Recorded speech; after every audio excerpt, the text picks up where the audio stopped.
आखिरकार क्यों गुलबदीन नाइब एकदम से कोच के इशारे पर इंजरी का बहाना करके जस्ट बॉल डालने से पहले एकदम से लेट जाते हैं। दरअसल भाई ओवर चल रहा था 11वां, राशिद खान बॉलिंग कर रहे थे और वहां पर बांग्लादेश 80 पे 5 था। वहां पर लिटन दास बढ़िया बैटिंग कर रहे थे, आराम से बांग्लादेश टुक टुक करके भी मैच जीत सकता था। लेकिन जब राशिद खान ने लास्ट की 2 बॉलों पर 2 विकेट लिए और डीएलएस का जो स्कोर था उसमें बांग्लादेश को जब पीछे कर दिया, क्योंकि जब 12वां ओवर चल रहा था और नूर अहमद बॉलिंग कर रहे थे, वहां पर बांग्लादेश के 81 रन थे और डीएलएस के स्कोर के जीतने के लिए चाहिए थे 83 रन।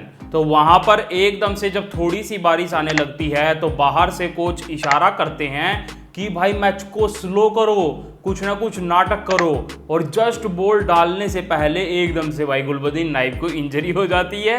वो क्रैम्प का बहाना करके वहां पे लेट जाते हैं और 2-3 मिनट खराब कर देते हैं। और जो बारिश थोड़ी थोड़ी हो रही थी वो एकदम से तेज हो जाती है, जहां पर अफगानिस्तान डीएलएस के स्कोर में आगे था। तो वहां पर अगर बारिश मैच रुकवा देती तो अफगानिस्तान आराम से मैच जीत जाता। और उनकी इस एक्टिंग पर भाई रविचंद्रन अश्विन ने तो ट्वीट भी कर दिया कि रेड कार्ड देना चाहिए गुलबदीन नाइब को उसकी एक्टिंग के लिए। और वहां पर जो लिटन दास बैटिंग कर रहे थे, जो बांग्लादेश को जितवाने की पूरी कोशिश कर रहे थे, वो भी भाई हंस रहे थे और वो भी उनकी एक्टिंग करके दिखा रहे थे कि ये बंदा यहाँ पर एक्टिंग कर रहा है। लेकिन भाई उससे अफगानिस्तान का कोई काम नहीं चला और तभी की तभी बारिश रुक गई और फिर से मैच चालू हो गया। वहां पे फिर से लग रहा था अब तो बांग्लादेश आराम से मैच जीत लेगा, क्योंकि लिटन दास आराम से बैटिंग करने लग गए थे। और इसी को देख के भाई गुरबाज की तो आंखों में भी बाहर आंसू आ गए थे। लेकिन जिस गुलबदीन नाइब को भाई क्रैम्प आया था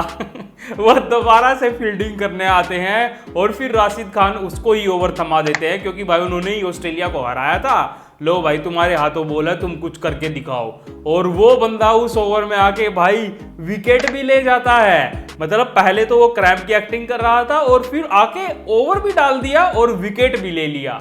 और मैच की सबसे असली मूवमेंट इसके बाद आती है, जब 11 बॉल में जीतने के लिए 11 रन चाहिए थे और बांग्लादेश वहां पर डीएलएस के स्कोर में 1 रन आगे हो चुका था। और वहां पे थोड़ी थोड़ी बारिश भी आ रही थी। अगर वहां पे बारिश आके मैच रुकता तो भाई फिर से बांग्लादेश मैच जीत जाता। लेकिन नवीन उल हक के हाथ में भाई बॉल थी और उन्होंने आके ही भाई किसी ने सोचा भी नहीं था वो वहां पर विकेट ले जाते हैं। वो बोल्ड कर देते हैं सीधा बैट्समैन को, और जब बोल्ड होता है तो एकदम से डीएलएस का स्कोर उछल के 108 चला जाता है और बांग्लादेश 104 पर खड़ी रहती है। अगर वहां पर बारिश मैच रुकवाती तो फिर से अफगानिस्तान जीतता।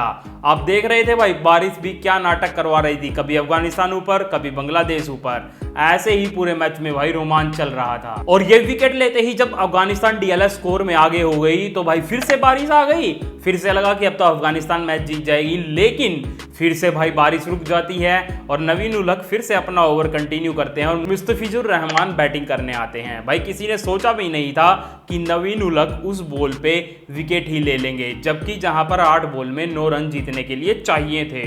नवीन उल हक आते हैं और उस बॉल पर भाई विकेट लेके अफगानिस्तान को ये मैच जितवा देते हैं और साथ में वो सेमीफाइनल में भी चले जाते हैं। यहाँ पे 2 बढ़िया बातें हुई, एक तो अफगानिस्तान सेमीफाइनल में आ गया और दूसरा भाई ऑस्ट्रेलिया बाहर निकल गया।